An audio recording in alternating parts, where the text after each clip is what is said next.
Hi, I'm Tony Russo, and this is Funeral Service Insider from Kates-Boylston. Each episode features conversations about emerging trends and news that affect the death care industry. We talk to people who understand the delicate balance of change in a profession and vocation steeped in tradition. This week, I'm speaking with American Cemetery and Cremation editor Tom Nondorf. Tom has made some significant changes in the magazine, and as part of the magazine's adjusted attitude, he'll be joining me quarterly to talk about some of the best stories across the Kates-Boylston Publications stable. This week, though, we're highlighting some of the new features, including a reimagined back page, a recurring movies feature, and a commitment to finding the occasional offbeat story to complement his monthly news and industry coverage. As always, please stick around after the credits for the postmortem. And this week, I want to talk about David Wayne Sconce. He's a notorious cremationist whose crimes were related in the book Chop Shop. All right, so settle in and get ready to listen to this interview that I had with Tom after we hear from our sponsor, Homesteaders Life Company. Trust, reliability, security. These are all things funeral home businesses look for in a pre-need funding provider. So it's only natural that Homesteaders Life Company comes to mind first. Homesteaders leadership has been committed to always doing the right thing for their policy owners and funeral home customers. It's the way they've done business since 1906 and one of the many reasons that Homesteaders is the most often used pre-need funding company in America. In fact, Homesteaders has been consistently highly rated in financial strength by AM Best Company, most recently an A-, which is considered excellent. Their strategic approach to investments combined with their long-term financial security has allowed Homesteaders to increase growth rates for their customers for the second time within the past year.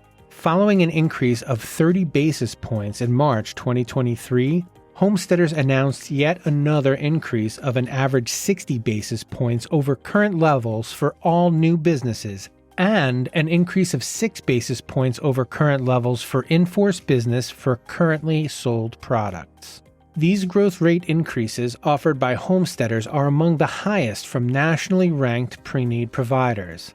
Unlike some of their competitors, Homesteaders' most recent growth rate increases apply to all new business, not just a small subset of products.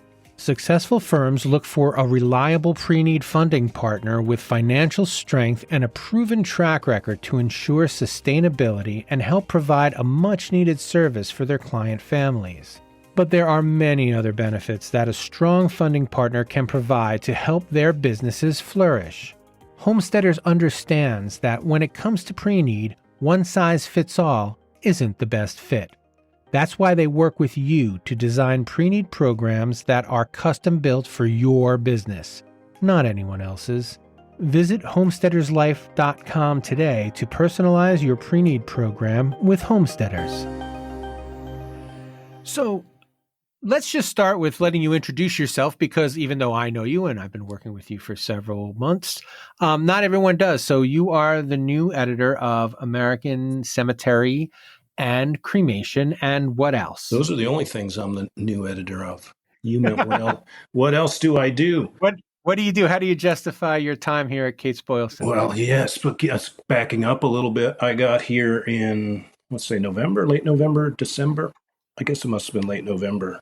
Hired on to jump in as editor of American Sem, or SEM as we call it here at KB Publications.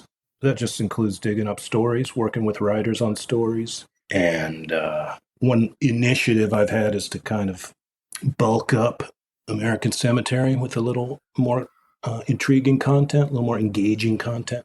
Not to say that it hasn't been intriguing and engaging in the past, but you know how it is in this editorial space in the world we're living in right now. Trying to get eyes, trying to get excitement, trying to add a little bit more entertainment into our pages. Yeah, I actually wanted to talk to you about that because you did a couple new things. One of the first and vaguely controversial behind the scenes is you changed the last page, and I think it's really entertaining.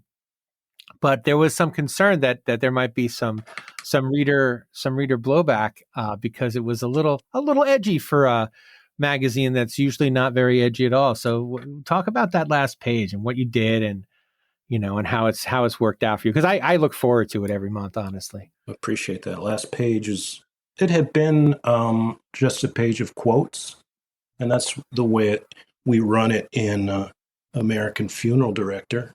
And I just thought we should do something a little different to separate the two. And look, my dad used to subscribe to a magazine called Games Magazine when I was a kid. And even when I could barely read, there was like pages. The last page of the book was always fun to look at, right? If that magazine was left somewhere in the house, or, if I've been in relationships in the past and you're in the bathroom and you're left with a bunch of women's magazines, right? I could always count on Glamour magazine had a really good back page. It always flipped there. There was a quick interview.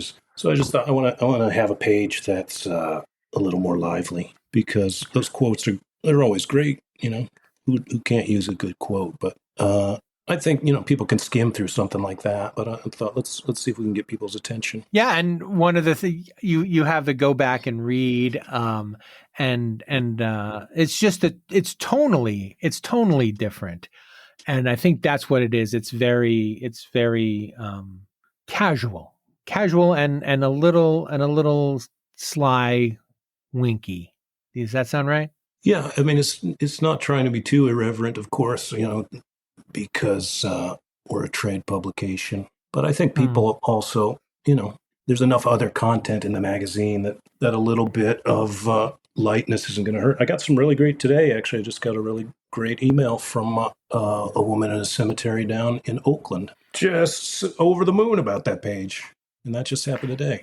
That was the first feedback I got. So if you talk to me next week, I might have some negative feedback to share too. But as of right now, it's 100% positive feedback. That is absolutely fantastic. I'm still waiting for my first feedback on FSI, so it's not like I'm jealous or anything. Well, you know what? Just to get any feedback, right? That was the other thing. If people said, well, is this tonally correct for our publications? And I said, if people don't like it, they're reacting. You do want to have people reacting to pages. There's nothing wrong with that. It means they're reading it, and that's what I'm hoping to get people to do. And I want to go back a little bit to your first story, or one of your. I'm sorry, no, I want to go back to something different, because you said something that I think everybody caught, but you said down in Oakland, because everywhere is down for you, literally. Can you talk about your special town where you live? Because you did do a story on that, and maybe talk about that cemetery story you did, because you have a really unique. I hate when people say that. You have a unique position where you are. It is unique because I live in a place most people don't know exists in the United States, which is that it's not really in the United States. It's called Point Roberts, Washington, and it is a place you have to drive out of the United States, through part of Canada, and then back across another border to get into. And one thing I wanted to do in covering cemeteries, you can get a lot of historical and weird stuff at specific cemeteries, or you can find a cemetery that's pretty normal, but in a kind of a weird place, And starting with that premise of living in a weird place and going to our cemetery and just kind of try to find out what that's like to run that cemetery, to take care of it, and all the things that are required. Because where I live, like I said, there's a Canadian border. If I want to go get groceries outside of this town, if I want to take my kids to school, they go to school actually in Canada, I have to have my passports or ID cards with us every time I leave. So now imagine you're bringing a body across. It's a big deal.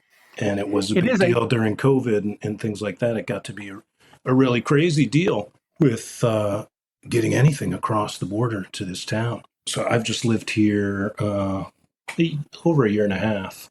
I'm getting used to it. My wife grew up just across the border in Tawasin, British Columbia. So it wasn't until we were dating that I knew this existed, and I couldn't believe it. It was just a little, I think, 4 square mile town that if you were to trace your finger across the top of the United States, you would come to the end of the United States. But if you kept going, you would cross a tiny little peninsula, and they say it wasn't a mistake, that they actually knew this had happened, but the border, that parallel crossed this, and the United States has kept and maintained this little bit of land ever since. Something personal from me that I already told you. I was out in Washington visiting my daughter, and I saw an art from Port Roberts, and I'm like, wow, this is, I felt very in the know now. So we're doing everything we can to tell people about Port Roberts, but also it takes a little of the hipster part out of it. If everybody knows, like in Washington, everybody knows it's just someplace else that they can go. So when You'd I be first, surprised, though. I did not. First, it's Point Roberts, please. just for all the hipsters. So Oh, they come to sorry. the right place. I want them to come to Point Roberts, but we'll go through the proper Washington border sometimes, and the border guards there sometimes they don't believe anybody lives up here. So there's a lot of Washington that doesn't even know about Point Roberts. It's that strange. So when I first started here, the most difficult thing for me was to turn off my consumer reporter head and put on my business to business reporter head, like trying to see things from a funeral director's point of view or a cemeterian's point of view. What was that struggle like for you? And how did you kind of find your way into your first couple stories to make them interesting for people who were already in the know about how funerals worked? Well, one thing was I had you who told me very early on about the pitfalls of that. I remember you said, look, one key is to remember who the audience is. You had written a story. You were pretty excited about something involving embalming or something. And thought, this is so cool. And then when you brought it out, people were like, yeah, everybody knows that. That's not. Yeah. So I had that warning from you in my head. Like, okay, there's a lot of things that are cool about funeral directors, cemeteries that, aren't that interesting if you're in the business. So I've had that in mind. At the same time, the mission of SAM, American Cemetery, and Cremation, is a little different because there is a historic element to it. There's a little more leeway to talk about interesting places that would be interested to anybody, whether you're in the business of running a cemetery or just interested in cemeteries. So we try to balance that. Obviously, have some of those technical stories, have some of those type of stories that involve finances and things. But there's always been an element of this magazine that is not afraid to just look at cool places and how cool cemeteries are. And one of the big questions, I'm not the first asking it or anything, but it intrigues me the most, is what can cemeteries be? We're at that point in time where, there's a little bit of an existential, I don't want to call it a threat, or maybe a crisis, in terms of how they can keep going as they are, What can they be? How can they draw people? How can they keep people interested in a way that, because they're a business in a lot of ways, they need to make money. They need to justify their existence to people. So it's important that we focus on that. What can they be? And part of asking yourself what a cemetery can be is looking at what they always have been and ways in which they've been more. We got a piece in our May issue 2024 talking about the history of picnics at cemeteries. I mean, there was a time when a cemetery was just a place you went to hang out. It wasn't just that, obviously, but it was, that was a cool thing to do. Go with your family on a Sunday and have a great time eating. Yes, remembering loved ones, or maybe not. Maybe you didn't know anybody in that cemetery, but they were so beautiful. And when they were so well maintained, and they were basically parks before there were parks. So that kind of interest for cemeteries. So I have a little bit more leeway, I think, to dig into some different types of stories. But there have been times, I think you've reminded me, or asked questions when editing a piece. Is this something that is relevant to the cemetery business? But one of the advantages, as you said, is that you can appeal to an even wider audience, because if you're interested in the idea of cemeteries, if you didn't know it was an industry publication, let's say it was on sale at a newsstand and you saw, American Cemetery, and you picked it up, you wouldn't be disappointed. You would say, oh, look, yes, if you're interested in cemeteries, you're going to find at least 2 stories every month that made it worth you picking up. Even if you don't have to worry about perpetual care funds and you don't have to worry about maintenance or invasive species, or how climate change will affect your cemetery, there's still stuff in there for you, there are the on the road pieces and the, cemetery profiles that they're always very cool, and often with great photos as well, if people are interested in seeing that kind of thing. You're exactly right. You almost died covering a cemetery for American Cemetery. Can you tell us that story? Because that's a fun story, and I don't want to forget to ask about it. I wasn't supposed to be covering anything. I was supposed to be on vacation. I went to Hawaii. This was just last week. For the first time we went to Hawaii, my family and I. And I said, well, while I'm there, because I want to make On the Road into a thing where we're covering specifically all 50 states over time. And I thought, well, when am I going to get to Hawaii again? And I found a really beautiful cemetery on the coast and took some photos, and that was great. And then as we were driving to go see this water spout attraction, we saw a sign for a little cemetery kind of up a hill. So we went and saw the water spout, circled back. I said, let me go get some photos of this cemetery. But now, the most immersed I've ever been in cemeteries, in Hawaii up to this point in my life was watching the Brady Bunch 3-part Hawaii episode. I mean, to me, growing up in Indiana, Hawaii, I'd never thought I might ever get to Hawaii, right? But in that, you remember that episode, if you're a kid of a certain age, the Brady boys end up wandering across the wrong burial ground and getting kidnapped by Vincent Price because of the tiki idol they have, right?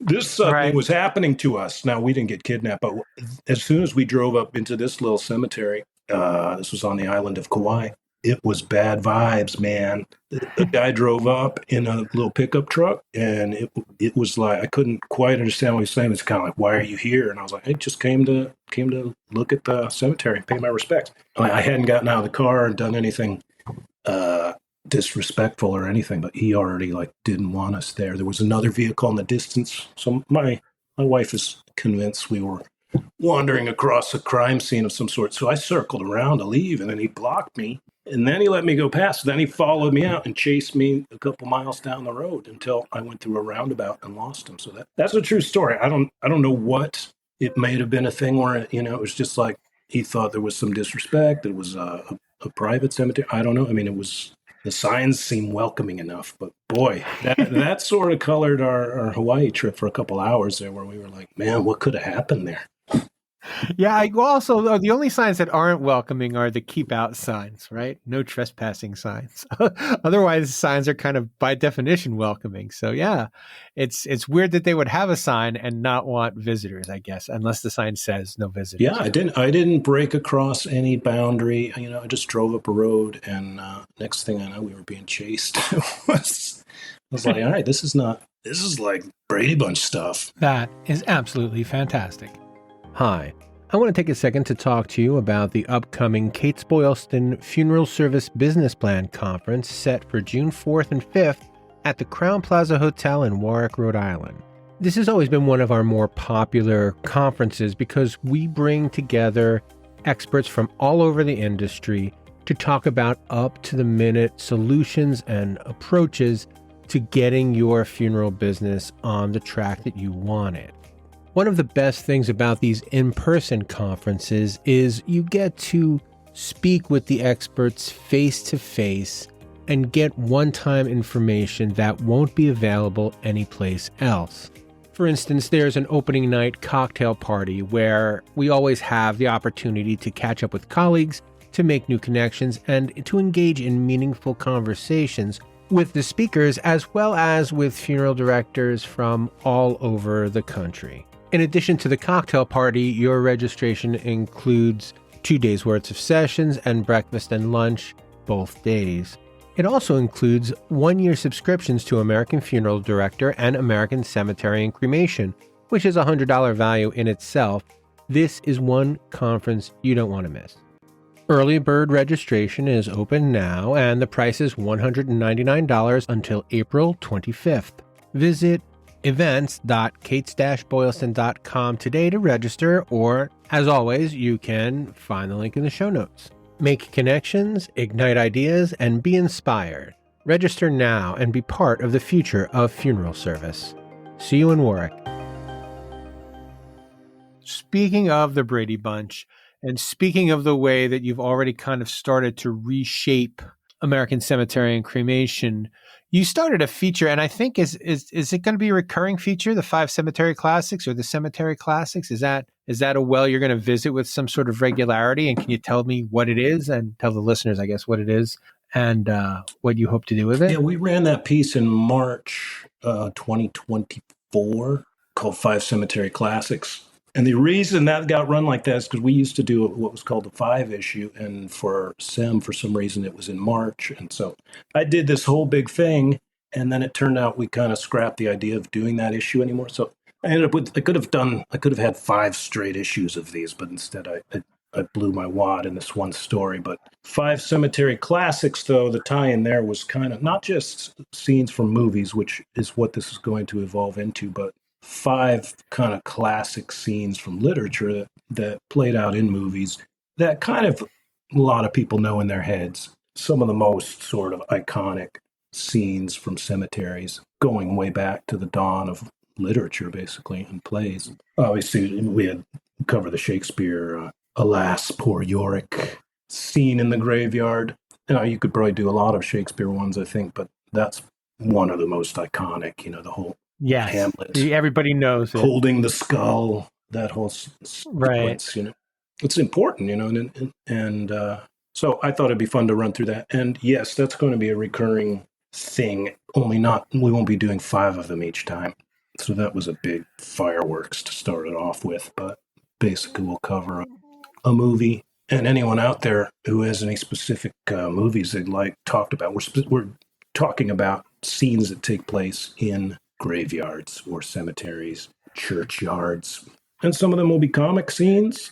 There's a great scene in, one thing that comes to mind is in Zoolander. And there's a great scene with George Segal doing a monologue in a movie called Bye Bye Braverman, Sidney Lumet film from like 1970 or something. That's incredible. So just want to cover a little bit of cemeteries in the culture. That's another kind of point I want to hammer in the magazine a little bit, because if we keep cemeteries in the culture at the forefront, if we can't do it in our magazine, then where can that be done, Yeah, no, absolutely. One of the things that I think that you did very well about it, and let me go through the stories because I have them in front of me. You have Hamlet, you have A Christmas Carol, you have Antigone, which is Antigone, and you have the tomb of, is it Ligeia? Ligeia. 3 ways to say it. I tried 2, both were wrong. Only the tomb of Ligeia is like officially scary. The rest of them are not like horror. It's not like you're going through horror movies and playing up the horror aspect of, which would be the easiest approach, because probably if you added up in the history of cinema, the most cinematic time spent in cemeteries is in horror movies by far, right?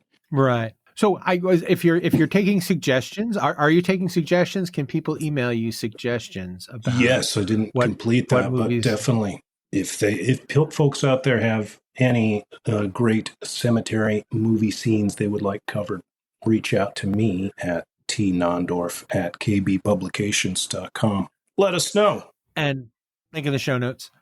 So the one that came to mind as we were talking, and I want to say it because I'm going to forget it by tomorrow, is Arsenic and Old Lace. I don't know if you've seen that. It was made into a movie with Cary Grant.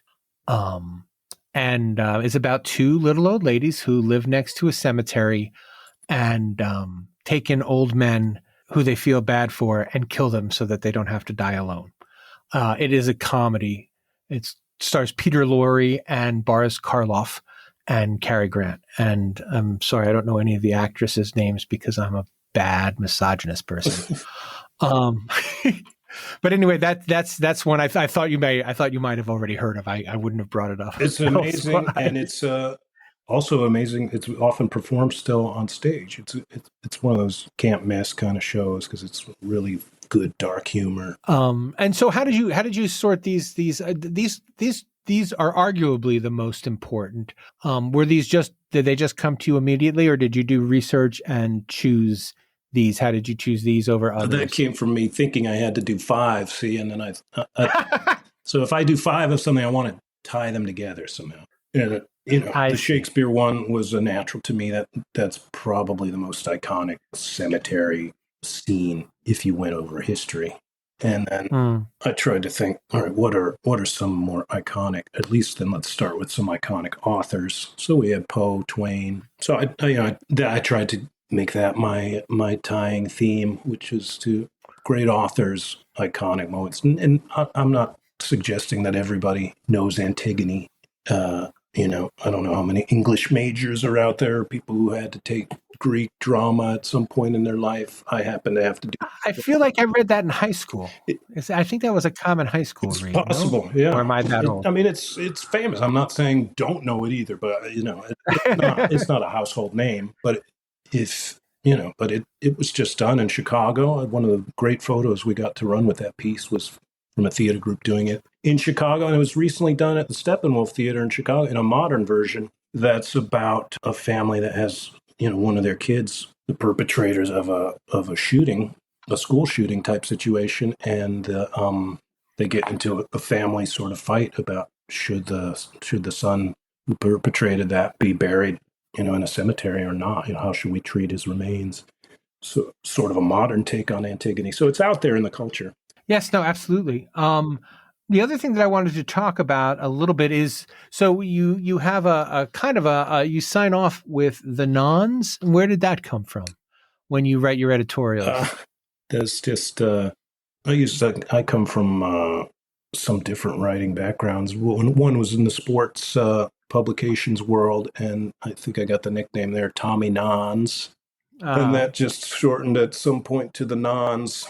Yeah, because written out it's T Nons, so that would make sense. Yeah, that's what that's about. And your approach to the editorials is nice. It's a nice little introduction, but again, it's tonally. If you're listening and you haven't read American Cemetery in a while, I've got to encourage you to at least swing by the website and take a look, because you've improved it tonally in a way that I think surprised people. I think that's why you got the feedback that you got about the last page column, because it's just more accessible. There's more excitement to it. You clearly enjoy sharing these stories, and you clearly enjoy putting the magazine together. It's nothing I ever would have predicted for myself. I've spent a few years as a stay-at-home dad before diving back into publications, and if you told me I was going to work on cemetery and death care field, I would not have predicted it. But it's so rich with stories and has so many opportunities. The one thing I always try to bring in writing,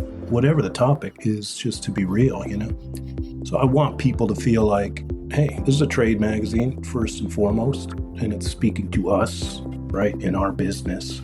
But it's real, because there's a lot of pieces we do that are, trying to convince you something, and maybe try to sell you something sometimes, maybe try to teach you something that's a bit dry.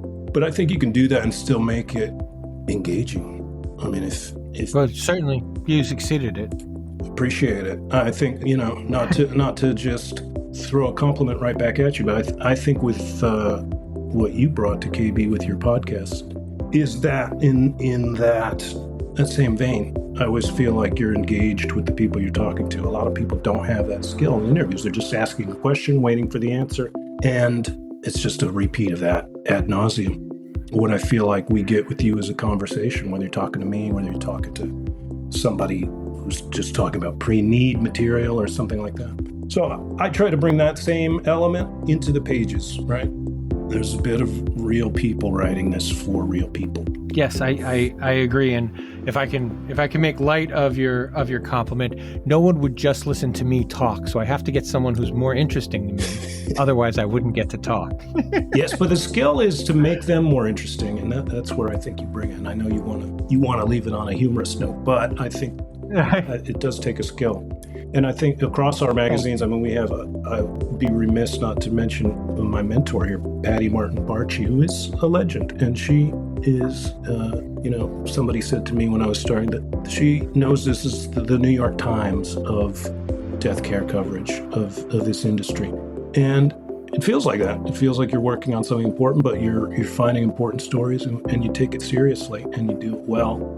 And what we have as a company, I think, is a lot of years of goodwill built out of not just trying to be, a kind of publication you get at the supermarket or not at the supermarket, but at an industry publication that's just a bunch of bland stories that, you flip through. But actually, this could very easily be a publication that the industry runs itself, and you lose credibility that way, right? Yeah, no, absolutely. But do you have any stories that you'd like people to see online? Anything you're particularly proud of that you think would give people who maybe haven't read in a while a sense of the writing that they can expect from American Cemetery going forward? No, sorry. Oh, wait a second, man. If you push me on that, I'm proud of a lot that we've done. And you mentioned a couple. The Point Roberts piece, not to toot my own horn, but that was good. I think that's a story, like I said, where you're taking a cemetery that if you put that cemetery in another town, it's lovely, but it's not that interesting. And I want to do more of that sort of thing. I want us to also stretch our breadth, across the country, get into more places, and have more people telling us about more interesting stories around. So we have a pretty cool story in April 2024 that's about lyrical epitaphs. Oh, that was good. Lyrics, people who've gone so far as to put lyrics on their tombstones, and it looks into the specifics of the songs and the people who wrote the songs or sang the songs, made them famous. And it can only speculate a little bit as to why people chose those lyrics, but it is interesting that people have done that. It's also interesting in this day and age that they're allowed to do that and that somebody hasn't come and, laid down, right, sued them or something. But I thought that was fascinating. Yeah, because if you try to run a lyric in a book, you are out of luck. Yeah. They're not fair use. One other element I'm trying to bring to the magazines is a look at the little things, the minutia of what goes into cemetery care, cremation care, and that sort of thing. You did a webinar not long ago that we hosted. That was a SEO. Do you remember the name of the fellow? And he said, if you get 5... George Owens. Yes, George Owens. You said you get 1 bad review, it takes 5 good reviews to counteract that. Yeah, I think it may have been 7. But yeah, it's a lot. It's like, that's scary, right? So it's yeah. When I think about people who work in this industry, the only other thing I can think of, now there's people with higher pressure jobs and stuff, but like you got people in this industry and maybe wedding planners where it's like, if you're thinking about them, then they probably did something wrong. You could do everything right. They could do everything right. But it's at such a heightened emotional moment in people's lives that if there was some little thing that they did wrong, that's what gets remembered, It's a level of pressure I really appreciate. The people who work in this business, that they have to be on to that level. Do you know what I'm saying, Tony? It's like this business demands perfection in a way because you're dealing with people at a very specific time in their life. And if you don't... Yeah, there's no second bites at the apple. And the story I was going to tell is that I remember about this is I happened to have a grandmother and aunt who died on the same day, separate things, but so they had a co-funeral, and my cousins and I were pallbearers. We get to the cemetery, and the guy hands out gloves, and my gloves, one of them, I think one was, each glove had a hole in it, or just one of the gloves had 2 holes in it. One of those, but gloves had holes in it. And I'm like, I was in my early 20s. I was like, this is just, okay, I'll just deal with this. But I was embarrassed. I was, and in the years since that, all I could think is, why didn't I speak up? Nowadays, I would go, dude, this is my grandmother's. Give me good gloves. Why did you give me to be a pallbearer gloves with holes in it? It was like giving somebody used socks to wear, So that lived, and it's funny, I think that lives in my head. This is what people in this business have to deal with, the things that can live on. People can forget a lot of the good you do if you make any one mistake. And I think it's amazing the care we see and the people we talk to, how much they care about what they do. But they really walk in a line. So I really appreciate it. It's one thing I just want to convey that I've learned in my short time learning about this business is how much they have to care every day. Very cool. All right. Well, thank you so much. And we will see you next quarter. Yes, this is going to be a quarterly thing. As I mentioned in the intro, but yes, we'll see you again next quarter. We'll talk more movies. We'll talk more SEM, and we'll talk to you later. Thank you so much for joining me. You're welcome, Tony. Thanks for having me. Trust, reliability, security. These are all things funeral home businesses look for in a pre-need funding provider. So it's only natural that Homesteaders Life Company comes to mind first. Homesteaders leadership has been committed to always doing the right thing for their policy owners and funeral home customers. It's the way they've done business since 1906 and one of the many reasons that Homesteaders is the most often used pre-need funding company in America. In fact, Homesteaders has been consistently highly rated in financial strength by AM Best Company, most recently an A-, which is considered excellent. Their strategic approach to investments combined with their long-term financial security has allowed Homesteaders to increase growth rates for their customers for the second time within the past year. Following an increase of 30 basis points in March 2023, Homesteaders announced yet another increase of an average 60 basis points over current levels for all new businesses, and an increase of 6 basis points over current levels for in-force business for currently sold products. These growth rate increases offered by Homesteaders are among the highest from nationally ranked pre-need providers. Unlike some of their competitors, Homesteaders' most recent growth rate increases apply to all new business, not just a small subset of products. Successful firms look for a reliable pre-need funding partner with financial strength and a proven track record to ensure sustainability and help provide a much-needed service for their client families. But there are many other benefits that a strong funding partner can provide to help their businesses flourish. Homesteaders understands that when it comes to pre-need, one size fits all isn't the best fit. That's why they work with you to design pre-need programs that are custom-built for your business, not anyone else's. Visit homesteaderslife.com today to personalize your pre-need program with Homesteaders.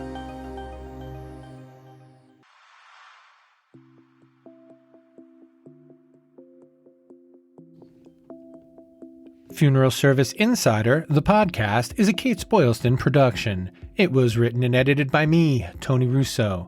I've already said it, but I'll say it again. Make sure you check out the show notes, because that's where you can get in touch with us to leave feedback and find links mentioned in this week's episode. I always ask that you subscribe where you're listening now, and please do. If you're listening on the website, there is a link above where you can click on your preferred podcatcher. We're on Spotify, we're on Amazon, we are on Apple. Apple now has transcriptions, so if for some reason you'd like to read along, that is the place to do it. Before we get to the postmortem, I want to invite you to swing over to the website and take a look at a video interview I did this week with Hayden Burris. He's the principal actuary with perpetualcareadequacy.com. We just had a 10-minute chat. It was really quick. It's on YouTube, and the interview was to preview his upcoming webinar that he'll be doing on Kates-Boylston.com. The title is How to Determine If Your Perpetual Care Fund Will Last, and it will be on May 2nd, so plenty of time to plan, but I'd like you to check out the video if you get a chance. It was a fun chat we had. And now, the postmortem. I was speaking today with a mortuary school professor, and we got off topic talking about the latest and the greatest of all these scandals that are just seem relentless sometimes. And I called to his attention, and I'll call it to yours, the awful and weird case of David Wade Sconce. If you don't know it, he was active in the 70s, 80s, and 90s. He was doing his crimes in the 80s and 90s. Sconce was eventually convicted of murder, but before he was convicted of murder, he was suspected of not taking proper care of the bodies that he was charged with cremating. In fact, he had a pottery factory where he was bringing the bodies of decedents, and at one point he was cremating, and I hope you're sitting down, 8,000 people a year, according to the article I read. And the link is in the show notes. It's an absolute horror show. There was a book written about it. The name of the book is called Chop Shop.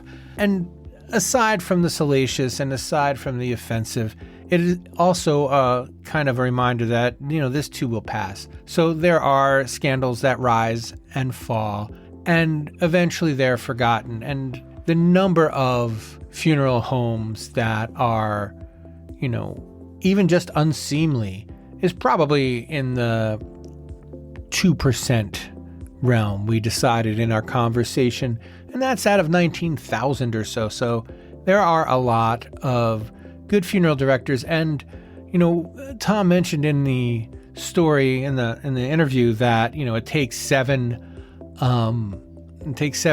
good reviews to get rid of one bad review.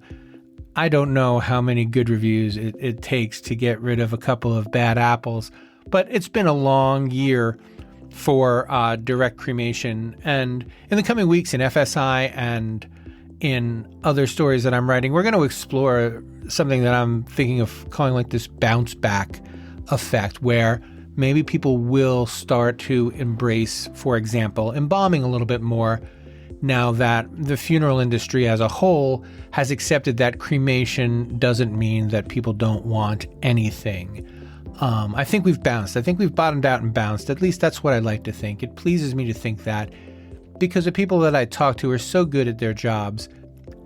But that will do me for this week. Thank you so much for joining us again. And I see that more of you have subscribed, and that always makes me so happy. I'm glad to know you're listening, because I really like making this show. So thank you very much. And we will catch you next time on Funeral Service Insider, the podcast.